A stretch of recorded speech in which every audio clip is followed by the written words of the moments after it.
Good morning. Thank you for joining me for story time. Today's word is play. Let's play story time.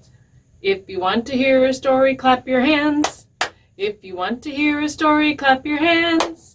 If you want to hear a story, then your face will surely show it. If you want to hear a story, clap your hands. If you want to hear a story, jump up and down. If you want to hear a story, jump up and down.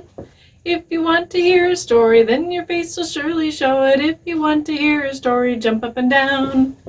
If you want to hear a story, say play, play. If you want to hear a story, say play, play. If you want to hear a story, then your face will surely show it. If you want to hear a story, say play, play. If you want to hear a story, do all three. Clap, clap, jump, jump, play. If you want to hear a story, do all three. Clap, clap, jump, jump, play. If you want to hear a story, then your face will surely show it. If you want to hear a story, do all three. Clap, clap, jump, jump, play. Excellent. We can jump, jump, jump. We can hop, hop, hop. We can clap, clap, clap. We can stomp, stomp, stomp. We can nod our heads, yes. We can shake our heads, no. We can bend our knees slowly and sit down so. Let's try that again. We can jump, jump, jump. We can hop, hop, hop. We can clap, clap, clap. We can stomp, stomp, stomp. We can nod our heads, yes. We can shake our heads, no. We can bend our knees together and sit down slow. Perfect. Here is a green leaf, and here is a green leaf, and that makes two. And here is a bud that makes a flower. Watch it bloom for you. Let's try that again. Here is a leaf, and here is a leaf. And as you can see, that makes two. Here is a bud that makes a flower. Watch it bloom for you. Ta-da! Yay! I thought you might enjoy this great story from Ireland. It was recorded at just at the end of the 1800s, a long time ago. And it is called Jack and His Comrades.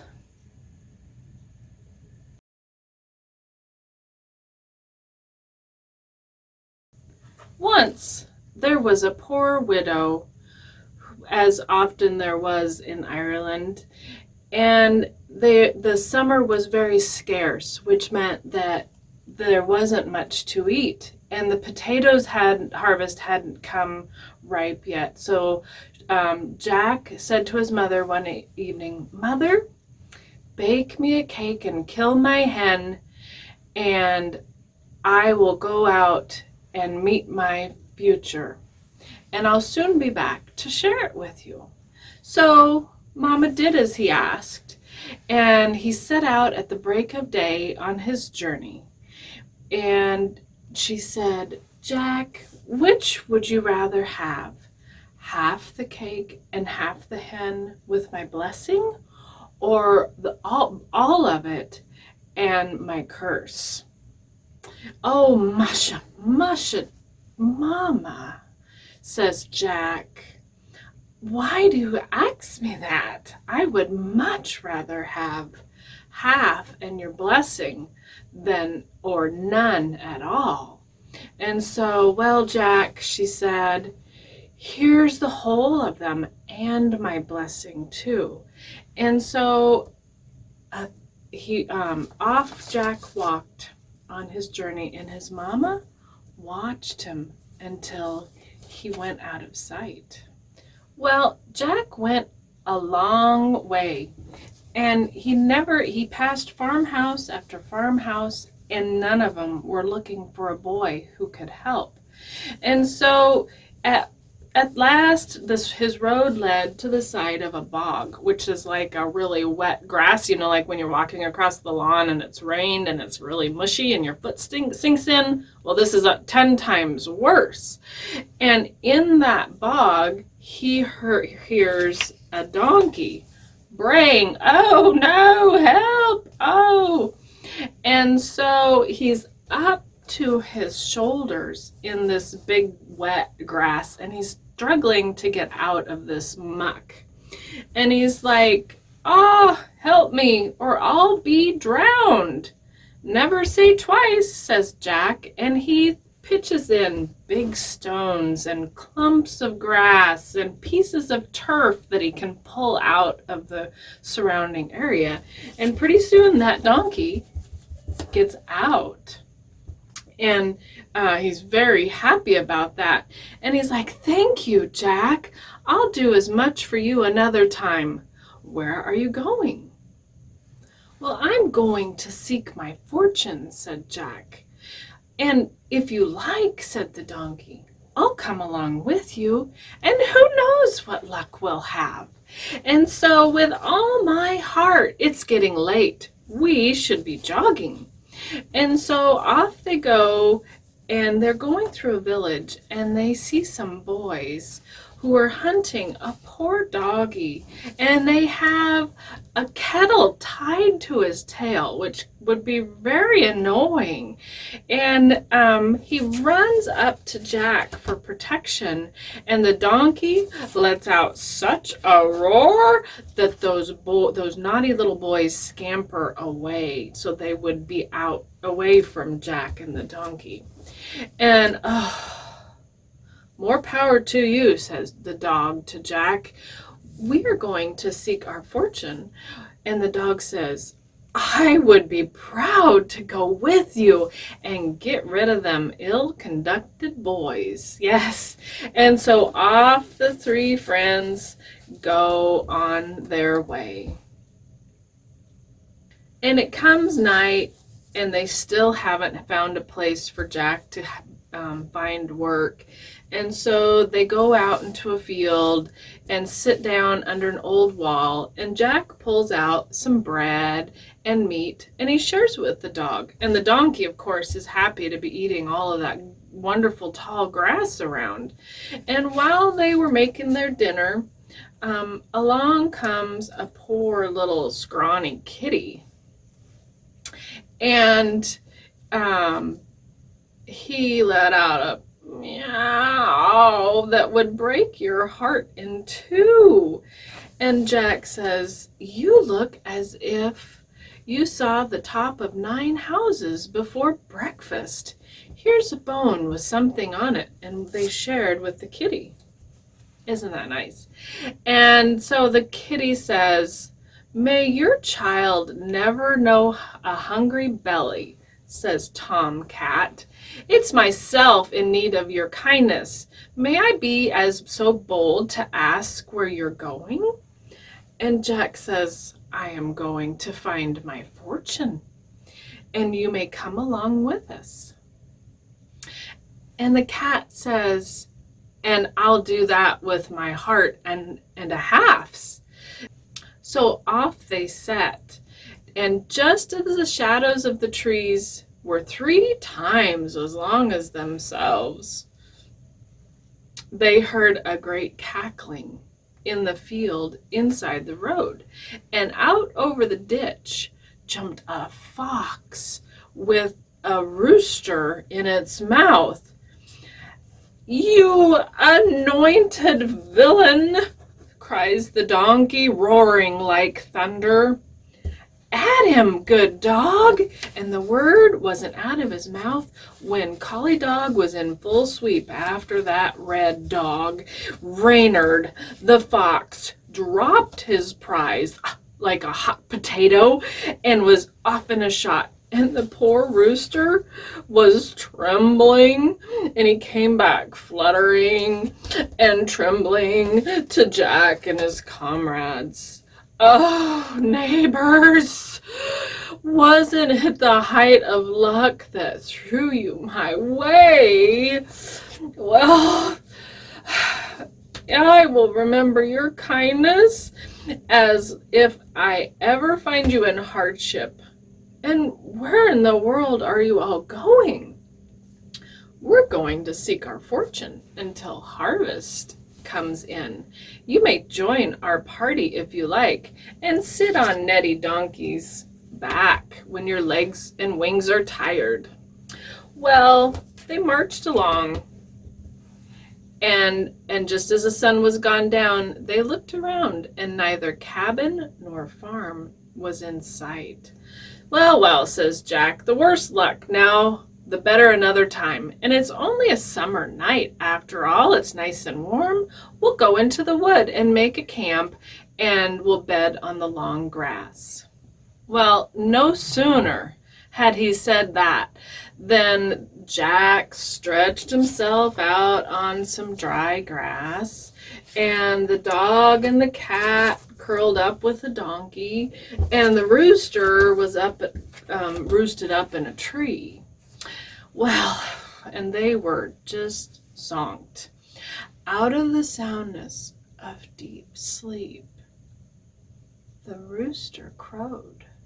Cock-a-doodle-doo! Old donkey says, "Bother you, rooster! What, you disturb me from a nice wisp of hay as I ever tasted. What's the matter with you?" "I see a light, indeed. Don't you see it over yonder?" So they all shook themselves and went through the grass and rocks and briars, which are blackberries, till they got down into a hollow, and there the light was coming through a shadow, and along with it came singing and laughing and bad language. "Easy, boys," says Jack. "Walk on your tippy toes until we see what kind of people we have to deal with." So they crept up to the window, and there they saw 6 robbers inside with pistols and blunderbusses and cutlasses, sitting at a table eating roast beef and pork and drinking. Oh, and just having a great old feast. And there's, "Wasn't it a fine haul we made at Lord Dunlavin's?" says the ugly-looking thief with his mouth full. "And it's little we'd get only for the honest porter. Here's his purty health." They drank to the porter's health. "The porter's purty health! Yay, yay!" cried out everyone.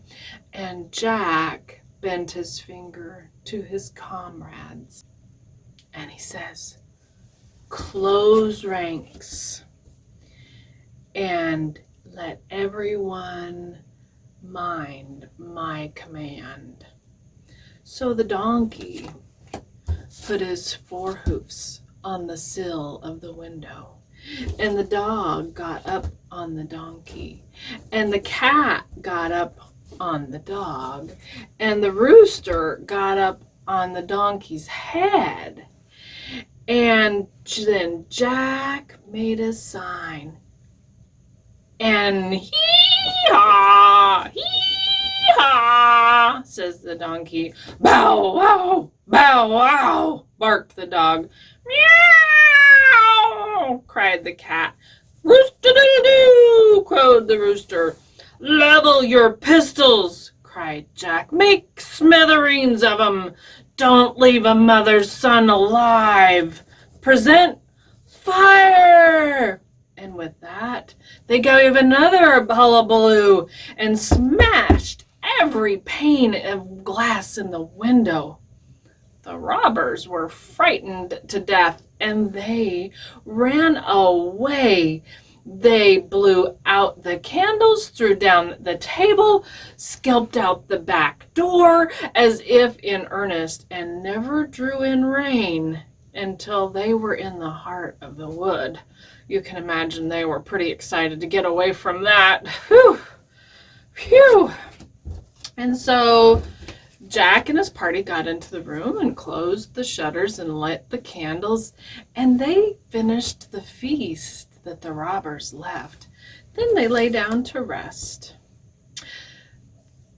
The Jack in the bed, the donkey went to the stable, the dog lay in front of the fire, the dog was on the mat, the cat, of course, was in front of the fire, and the rooster on the perch. And at first, the robbers were very glad to find themselves safe in the thick wood, but soon they began to get vexed, unhappy. They started to think, the damp grass is very different from our warm room. I was obliged to drop a fine pig's foot. I didn't get a teaspoonful of my last tumbler, says another. And all of Lord Dunlavin's gold and silver we left behind. I think I'll venture back, said the captain, and see if we can recover anything. Oh, that's a good boy, says the others. Oh, and away he went. And the lights were out in the house, and so he groped his way to the fire. And there, the cat flew in his face and tore him with teeth and claws. And he let out a roar, you can imagine. Ow! And he made for the room door to look for a candle inside, and he trod on the dog's tail. And the dog, he got marks of his teeth in his arms and his legs and his thighs. Ah, 1,000 murders, cried the captain. I wish I was out of this unlucky house. When he got to the street door, the rooster dropped on him with his claws and his bill, and what the cat and dog had done to him was only a little bit compared to what that rooster did to the poor old captain. Oh, tatheration to you all, you unfilling bag of bones, he said when he recovered his breath, and he staggered around and spun around until he reared in the stable. And guess what the donkey did to him? He kicked him in the backside. Ah! And the robber fell face first in the dung heap, the poop pile. And he passed out. Hopefully he had his face turned to the side, huh? Ugh. So then when the robber woke up, when he came to himself, he scratched his head and began to think about what happened to him. And as soon as he found his legs and they were able to carry him, he crawled away, dragging one foot after the other until he reached the wood. Well, well, cried all of the other robbers, what, any chance of our property? And you may chance, says he, and itself is the poor chance all out. Will any of you pull a bed of dry grass for me? All the sticking plaster in the state will be too little for the cuts and bruises that I have on me. If only you knew what I went through for you when I got to the kitchen fire looking for a sod of lighted turf. What should be there but an old woman carding flax? And you may see the mark she left on my face with the cards. I made to the room door as fast as I could, and who should I stumble over but the cobbler and his seat. And if I did, he did not work at me from his awls and his pincers. You may call me a rogue. Well, I got away from him somehow, but when I was passing through the door, the devil himself must have jumped on me with his claws and his teeth that were equal to sixpenny nails, and his wings, there'll be luck. I ran to the road. Well, at last I reached the stable, and there, by way of salute, I got a pelt from a sledgehammer that sent me half a mile, don't you know? And I'll give you leave to go and judge for yourselves. Oh, they said, oh, my poor captain. Oh, we believe you. To the nines, catch us indeed going but within a mile, a hen's race of that unlucky cabin. Well, as you know, before the sun shook its doublet the next morning, Jack and his comrades were up and about. They made a hearty breakfast on the leftovers because there was still lots of food left, and they all agreed to go to the castle and of Lord Dunlavin and give him back his gold and silver.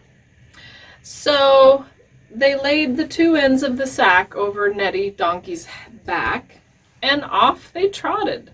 Along the way they went around bogs and up hills and down valleys, and sometimes along the yellow highroad until they came to the hall door of Lord Dunlavin, who should be there, airing his powdered head, his white stockings, and his red breeches. And who should be there? But the porter. Come, be off with you, you lazy strollers, while a cat'd be licking her ear, or I'll let the dogs at you. And the rooster was perched on the donkey's head. Would you like to tell us who it was that opened the door for the robbers the other night? Maybe the porter's red face didn't turn the color of his tie, but he was certainly uncomfortable, and Lord Dunlavin, and his daughter were peeking around the corner, and pretty soon the Lord says, "Yes, I'd be glad, Barney," said the master, "to hear your answer to the gentleman with the red comb on him." My lord, don't you believe this rascal? I sure didn't open the door to the robbers, to the 6 robbers. And the Lord says, "And how did you know there were 6, you poor innocent?" "Oh, never mind, sir," said Jack. "All of your gold and silver is here in the sack, and I don't think you would begrudge us our supper and a bed after our long march from the wood." "Begrudge? Indeed, none of you will ever see a poor day if I can help it." So they were welcomed into the Lord's house, and the donkey and the dog and the rooster, they all got in really fine beds in the farmyard, and the cat got to go into the kitchen, which you know what's in the kitchen with a cat. That's awesome. And the Lord Dunlavin, he took Jack and he dressed him up from head to toe in fine clothes, and they sat down to dinner and they enjoyed the meal together.